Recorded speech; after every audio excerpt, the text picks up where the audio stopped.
Most people think the rat race is about working a 9-to-5 job. But what if I told you it's not the job that traps you, it's your comfort zone? Every morning, millions of people wake up, scroll through their phones, grab their coffee, drive to work, and tell themselves, I just need a raise, I just need a little more. And yet, when that raise comes, nothing really changes. The bills rise, the comfort grows, and the dream of freedom quietly dies. See, the real rat race isn't the endless cycle of working and spending. It's the quiet hypnosis of comfort. Your salary, your Netflix subscription, your Friday nights out, they all feed a subtle illusion that you're safe, that you're doing fine. But fine is the word people use right before they break. Robert Kiyosaki once said, "The poor and middle class work for money. The rich make money work for them." But here's what most people miss. You don't have to be poor to be trapped. You just have to be comfortable enough to stop growing. Comfort kills urgency. It whispers, you're doing better than most. And that whisper is what keeps you stuck. You might think you're working toward freedom, saving a little, waiting for promotion. But the truth is, you're sprinting on a treadmill. Your pace feels fast, but your location never changes. Let me tell you something. Working hard is not what makes you rich. If it were, the construction worker, the nurse, the teacher, some of the hardest working people in society would be the wealthiest. So why aren't they? Because effort without direction is just motion, and motion is not progress. In this video, we're going to expose the invisible system that keeps good, intelligent, hard-working people trapped inside their comfort zones, believing they're chasing freedom when they're actually building their own cage. By the end, you'll see that financial freedom isn't about money. It's about how you think, act, and define enough. Let's be honest, we've been sold a dream. Go to school, get good grades, get a stable job, save, retire. It sounded perfect, predictable, safe, respectable. But that system was designed for a world that no longer exists. Back when companies offered pensions, when one income could buy a house, when job security was real, not just a slogan. Today, the modern rat race has evolved. It's not about survival anymore. It's about comfort addiction. You earn more, you spend more. You buy a nicer car, then a bigger house, then a smarter phone. Debt becomes normal, bills become permanent, and freedom becomes a someday thing. Warren Buffett once said, "If you don't find a way to make money while you sleep, you will work until you die." That's not hyperbole, it's math.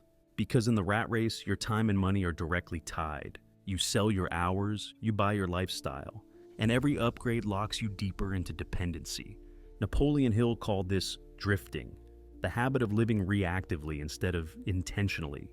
Most people don't even choose their lifestyle. It just happens to them. Here's the paradox. The more successful you look on paper, the deeper your cage often becomes. That promotion you celebrated, it came with more hours, more stress, more expectations, but not necessarily more freedom. That house you bought, you're not its owner until the last payment. Until then, you're the caretaker of a debt. We've built an economy that rewards consumption and punishes reflection. Because reflection leads to awareness, and awareness threatens the system. As Ray Dalio says, "He who lives by the crystal ball will eat shattered glass." Translation: stop predicting your financial future through old world logic. The world has changed, but your habits haven't. So let's break it down. 4 ideas, 4 financial frameworks, each one designed to dismantle the illusion of safety and replace it with real financial freedom. Chapter 1: The Salary Trap. Most people believe a high salary equals success, but in reality, your salary is often your golden chain. It feels valuable, but it keeps you tied to the same pole. Let me ask you this. If you stopped working today, how long could you sustain your lifestyle? That number, not your salary, is your real wealth.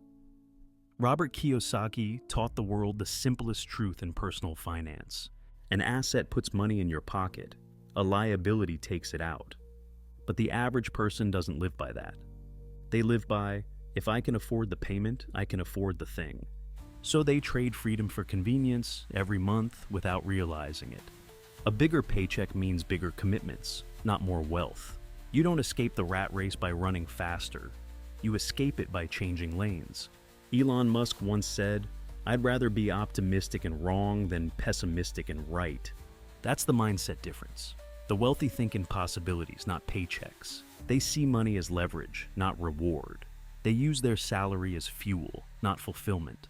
When you start to see your income as a tool, not an identity, that's when freedom begins. But here's the catch. The next trap is harder to spot. Chapter 2. The comfort illusion. Comfort feels safe, but in finance, safety is often the biggest risk. Most people stay in their comfort zone because they're scared of losing what little they have, and that fear guarantees they'll never get more. Steve Jobs once said, "Stay hungry, stay foolish." But the comfort zone kills hunger. It convinces you that good enough is success. Here's how it works. You find a stable job, buy some nice things, and stop taking risks. You avoid investing because the market's too volatile. You delay side projects because timing's not right. Years pass, inflation rises, skills decay, opportunities fade, and you wake up one day realizing you didn't protect your comfort, you protected your limitations. Comfort is the velvet version of fear. It feels smooth, but it strangles slowly. Charlie Munger said, "The big money is not in the buying or the selling, but in the waiting." Most people never wait. They rush. But the truly wealthy, they're patient with action, impatient with inaction. That's the paradox of freedom. To grow, you must risk discomfort. To stay comfortable, you must accept stagnation. So ask yourself, which cage are you decorating right now? Chapter 3, The Asset Code. Jeff Bezos once said, "Your margin is my opportunity." That line defines capitalism in its purest form. When you consume, someone else invests. When you pay interest, someone else earns it. That's the real game. The wealthy understand systems. They build assets that outlive them. Companies, stocks, real estate, intellectual property. The average person builds liabilities that outshine them. Cars, gadgets, image. The rule is simple. If it doesn't pay you, it owns you. Warren Buffett said it best. Price is what you pay, value is what you get. Most people only look at price. That's why they never understand value and never build wealth. You don't need millions to start. You just need to reverse your direction. Start making your money work while you sleep. Even if it's $100 invested, $50 saved, or one new skill learned. Every small act of ownership is a rebellion against the rat race. Remember, the rat race thrives when you stop questioning the game. Chapter 4, The Freedom Equation. Now, let's connect it all. Financial freedom is not about having more. It's about needing less. Bill Gates once said, "If you are born poor, it's not your mistake. But if you die poor, it's your mistake." He wasn't talking about luck. He was talking about leverage. The poor trade time for money, the rich trade money for time. That's the entire equation. The goal is not to escape work. It's to own your work. To use money as a tool for autonomy, not dependency. Mark Zuckerberg once said, "The biggest risk is not taking any risk." Most people think risk means losing money. But the real risk is losing your time to a system designed to consume it. You have two choices. Spend your life earning money to buy freedom later, or build freedom now and let money catch up. That's the mindset shift that changes everything. Now, let's get real. If you're watching this video, you already feel it. That quiet discomfort that says, "I'm doing everything right, so why do I still feel stuck?" Because deep down, you know the truth. You don't own your life. Your paycheck does. Every decision you make, every plan you delay, every dream you shelve. It all revolves around the question, can I afford it? That's not freedom. That's slavery with extra steps. We live in an era where comfort is currency and distraction is profit. The system doesn't need chains anymore. It just needs you comfortable enough not to question it. You don't need to quit your job tomorrow. You need to quit the mindset that says safety equals success. Dave Ramsey says, you must gain control over your money, or the lack of it will forever control you. Money is not the goal, control is. Because here's the most brutal truth of all. If you don't build your own system, you'll spend your life serving someone else's. The rat race isn't about working for others. It's about thinking like everyone else. And that's why the comfort zone is the real trap.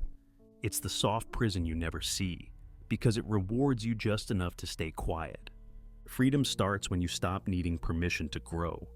When you realize that every risk you avoid is a price you pay in time. You don't have to be fearless. You just have to be awake. Let's circle back. They told you, work hard, save money, be responsible. But they never told you that the system was built to keep you working hard forever. Hard work alone doesn't buy freedom. Ownership does. And ownership starts with awareness. The rat race is powered by unconscious repetition. You break it by conscious creation. That's the moment you stop asking, how do I make more money? And start asking, how do I make my money make sense? You stop chasing comfort and start chasing control. Charlie Munger said, the first rule of compounding is to never interrupt it unnecessarily. Apply that to your habits, your mindset, your investments. Let them grow quietly, consistently, relentlessly. Because freedom isn't found in one big leap. It's built in 1,000 small, intentional steps. So, the next time someone tells you you're doing fine, ask yourself, fine for who? The system, your boss, or you? Because in the end, the rat race isn't about money. It's about time. And every day you trade time for comfort, you're spending the one currency you can never earn back. So, maybe the real question isn't, how do I get rich? Maybe it's, what am I willing to risk to be free?